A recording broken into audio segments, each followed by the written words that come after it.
Cinemas நேயர்களுக்கு வணக்கம். இன்னைக்கு வைரல் சினிமால உங்களுக்காக நிறைய எக்ஸ்க்ளூசிவான அப்டேட்ஸ்லாம் காத்துட்டு இருக்கு. சோ மிஸ் பண்ணாம ஷோக்குள்ள போலாம் வாங்க.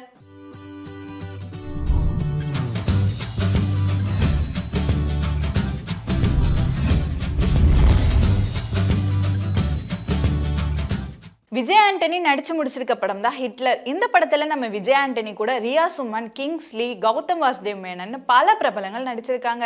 இதை தொடர்ந்து இந்த படத்தோட பிரஸ் மீட்ல இந்த படத்தோட டைரக்டர் என்ன சொல்லியிருந்தாருன்னு பாத்தீங்கன்னா, ஹிட்லர் அப்படின்னாலே சர்வாதிகாரம் தான் எல்லாருக்குமே கண்டிப்பா ஞாபகம் வரும். இன்னைக்கு நாட்டுல ஜனநாயகம்னு சொல்லிட்டு சர்வாதிகாரம் தான் பண்ணிக்கிட்டு இருக்காங்க.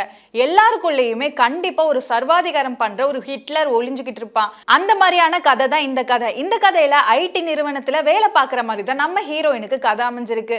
அந்த ஹீரோயின் பேரோட கேரக்டர் இந்த படத்துல சாரா கேரக்டருக்கு ஃபர்ஸ்ட் வேற ஹீரோயினை தான் நாங்க செலக்ட் பண்ணியிருந்தோம். அவங்க இந்த படத்துல ஒப்பந்தமாகி இந்த படத்தோட ஷூட்டிங்லாம் ஸ்டார்ட் பண்ணி பாதி போனதுக்கு அப்புறமா அவங்களோட பர்சனல் ப்ராப்ளம்னால இந்த படத்துல இருந்து வெளியேறினாங்க. அந்த ஹீரோயின் யாரு, அவங்களுக்கு என்ன ப்ராப்ளம் நடந்துச்சு அப்படின்றத நான் சொன்னா இந்த இடத்துல நாகரிகம் இல்லை, அதனால நான் சொல்ல மாட்டேன். ரியா சுமன் கிட்ட போய் கதையை சொன்னேன். அவங்க சொன்ன உடனேயும் ஓகே சொல்லிட்டு 2 நாள்லயே ஷூட்டிங் ஆரம்பிச்சுட்டாங்க. இந்த கதையை ரொம்பவே அழகாவும் நடிச்சு கொடுத்திருக்காங்க அப்படின்னு டைரக்டர் அவர்கள் ஹீரோயினை பயங்கரமா பாராட்டியிருக்காங்க. கோகுல் இயக்கத்துல ஆர்ஜே பாலாஜி, மீனாட்சி சௌத்ரி, சத்யராஜன் பல பிரபலங்கள் நடிச்சிருக்க படம் தான் சிங்கப்பூர் சலூன். இந்த படத்துக்கான ட்ரெய்லர் லான்ச் விழா சமீபத்தில் நடத்தப்பட்டுச்சு. அதுல நம்ம ஆர்ஜே பாலாஜி அவர்கள் என்ன பேசியிருந்தாரு அப்படின்னு பாத்தீங்கன்னா, மீனாட்சி சௌத்ரி தான் என் கூட சேர்ந்து நடிச்சிருந்தாங்க. அவங்களுக்கு இந்த படத்தோட ப்ரொமோஷனுக்கு வர கூட நேரமே இல்லை, பயங்கர பிஸியா இருக்காங்க. இதுக்கான ரீசன் என்ன அப்படின்னு பாத்தீங்கன்னா, அவங்க தளபதி விஜய் கூட நடிச்சிட்டு இருக்காங்க.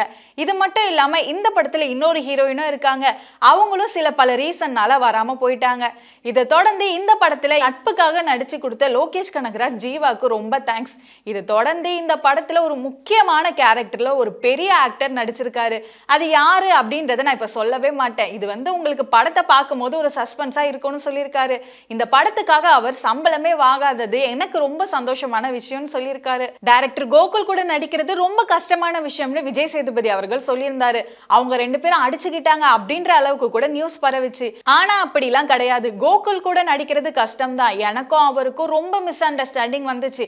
அதுக்கப்புறம் எல்லாமே செட் ஆயிடுச்சு. இந்த பயணம் என்னோட லைஃப்ல மிகவும் மறக்க முடியாத பயணமா இருக்கும். இதுக்கப்புறமா நான் ஒரு இடத்துல போய் நடிக்கிறேன் அப்படின்னா என்னோட நடிப்புக்கான பாராட்டு எல்லாமே கோகுல்னால தான் வந்துச்சு நான் கண்டிப்பா சொல்லுவேன். ஏன்னா இந்த படத்துல இருந்து நான் அவ்வளவு கத்துக்கிட்டேன். சோ கோகுல் அவர்களுக்கு நன்றி அப்படின்னு ஆர்ஜே பாலாஜி சொல்லியிருக்காரு. அறிமுக இயக்குனரான ஆண்டனி பாக்கியராஜ் இயக்கத்துல ஜெயம் ரவி, அனுபாமா, கீர்த்தி சுரேஷ், யோகி பாபு, சமுத்திரகனின் பல பிரபலங்கள் நடிச்சிருக்க படம் தான் சைரன். இந்த படம் டிசம்பர் மாசமே ரிலீஸ் ஆக வேண்டியது. ஆனா சில பல ரீசன்னால இந்த படத்தோட ரிலீஸை தள்ளி வச்சிருந்தாங்க. இதை தொடர்ந்து இந்த படம் Feb 9 ரிலீஸ் ஆகும்னு சொல்லியிருக்காங்க. Feb 9 ஆல்ரெடி ஐஸ்வர்யா ரஜினிகாந்த் இயக்கத்துல லால் சலாம் படம் ரிலீஸ் ஆக இருக்கு. இந்த படத்துல சூப்பர் ஸ்டார் ரஜினிகாந்த், விஷ்ணு விஷால், விக்ராந்த்னு பல பிரபலங்கள் நடிச்சிருக்காங்க. இதுல இருந்து என்ன தெரியுது அப்படின்னு பாத்தீங்கன்னா, Feb 9 அன்னைக்கு லால் சலாமும் சைரன் படமும் நேருக்கு நேர் மோத போகுது. சோ எத்தனை பேர் எந்த படத்துக்கு போய் பாப்பீங்க அப்படின்றத மறக்காம கமெண்ட்ல சொல்லுங்க.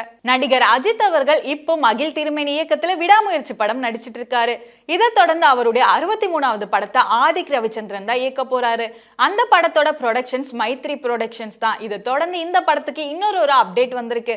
என்ன அப்டேட் பாத்தீங்கன்னா, இந்த படத்தோட மியூசிக் டைரக்டர் தேவி ஸ்ரீ பிரசாத் தான். கிட்டத்தட்ட தேவி ஸ்ரீ பிரசாத்தோட காம்போ அஜித் சாரோட படத்துல 10 வருஷம் கழிச்சு இணைய போகுது. வீரம் படத்துக்கு அப்புறமா இந்த படத்துல தான் இவங்க 2 பேரோட காம்போ இருக்க போகுது. சோ வீரம் படத்திலேயே நம்ம டிஎஸ்பியோட சாங் சொல்லவே வேணாம், அந்த அளவுக்கு சூப்பர் ஹிட்டை கொடுத்தாரு. அதை தொடர்ந்து இந்த படத்துல இருக்குமா அப்படின்றத நம்ம பொறுத்திருந்து தான் பார்க்கணும். இதை தொடர்ந்து இந்த படத்துக்கான தயாரிப்பு வேலைகள்லாம் பயங்கர பரபரப்பா போயிட்டு இருக்கான். STR 48ஓட மூவி அப்டேட்டை பத்தி தான் பார்க்க போறோம். நம்ம சிம்பு சாரோட மூவி சமீபத்துல எந்த ஒரு அப்டேட்டும் வராம இருந்த நிலைமையில இப்போ அதுக்கான அப்டேட்டை விட்டுருக்காங்க. என்ன அப்டேட்னு பாத்தீங்கன்னா, நம்ம சிம்பு சார் இந்த படத்துல டபுள் ஆக்ஷன் பண்ண போறாரு. ஹீரோ கேரக்டரும் அவர் தான் பண்றாராம், வில்லன் கேரக்டரும் அவர் தான் பண்றாராம். இந்த படத்தை இயக்க இருக்காரு தேசிங் பெரியசாமி. இதை தொடர்ந்து இந்த படத்தோட தயாரிப்பு நிறுவனமா ராஜ்கமல் பிலிம்ஸ் இருக்காங்க. இந்த படம் ஒரு பிக் பட்ஜெட் மூவியா. அது மட்டும் இல்லாம இந்த படத்துக்காக நம்ம STR அவர்கள் அவரோட கெட்டப்பே பயங்கரமா சேஞ்ச் பண்ணிருக்காருன்னு சொல்றாங்க. அது மட்டும் இல்லாம இந்த படத்துக்கான அடுத்த அப்டேட்டை STRோட பர்த்டே அன்னைக்கு ரிலீஸ் பண்றதா சொல்லியிருக்காங்க.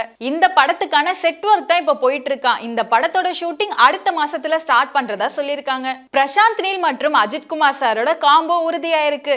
இந்த படத்துக்கான படப்பிடிப்பு எப்போ இருக்குன்னு பாத்தீங்கன்னா பிரசாந்த் நீலோட என்டிஆர் 31, KGF 3, சலார் 2 இந்த படங்கள் எல்லாம் முடிச்சக்கப்புறம் தான் இருக்குமா.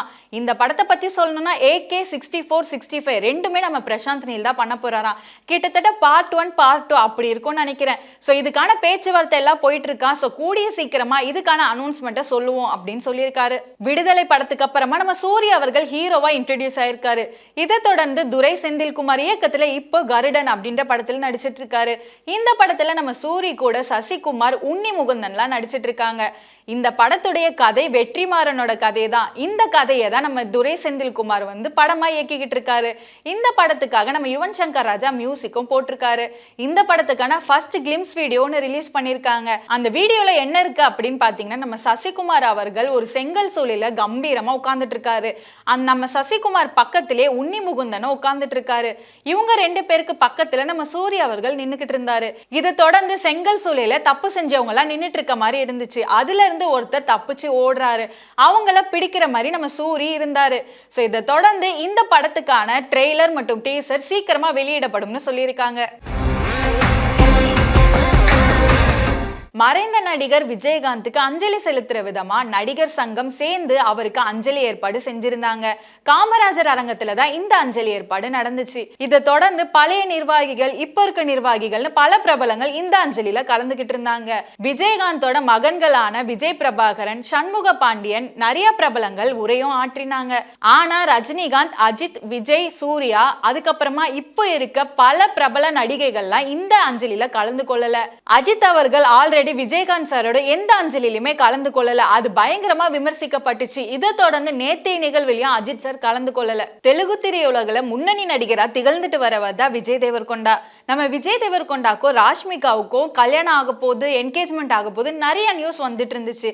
அதுக்கு பதிலளிக்கிற விதமா விஜய் தேவர்கொண்டா என்ன சொல்லியிருக்காருன்னு பாத்தீங்கன்னா, பிப்ரவரி மாசம் எனக்கு கல்யாணமும் கிடையாது, என்கேஜ்மெண்ட்டும் கிடையாது. 2 வருஷத்துக்கு ஒரு தடவை இந்த மாதிரி தான் எனக்கு கல்யாணம் ஆக போகுது நியூஸை பரப்பி விட்டுறாங்க. அது மட்டும் இல்லாம விட்டா இவங்களே என்ன மணமேடைக்கு கூட்டிட்டு போய் ஒரு பொண்ணோட கையை பிடிச்சி கல்யாணமே பண்ணி வச்சிடுவாங்க போல அப்படின்னு சொல்லி சிரிச்சுட்டே பதில் சொல்லியிருக்காரு நம்ம விஜய் தேவர்கொண்டா. இந்த வைரலான நியூஸ்க்கு விஜய் தேவர்கொண்டா பதில் அளிச்சிட்டாரு. ஆனா ராஷ்மிகா சைட்ல இருந்து எந்த ஒரு பதிலுமே இப்ப வரைக்கும் அவங்க தெரிவிக்கல.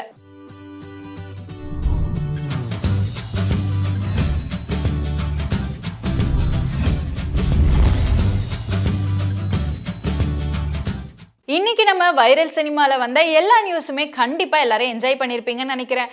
இதை தொடர்ந்து உங்களுக்காக டெய்லி எக்ஸ்க்ளூசிவா நிறைய அப்டேட்ஸ்லாம் காத்துட்டு இருக்கு. ஸோ மிஸ் பண்ணாம ஷோவை பாருங்க. Until then, this is bye from Jennifer.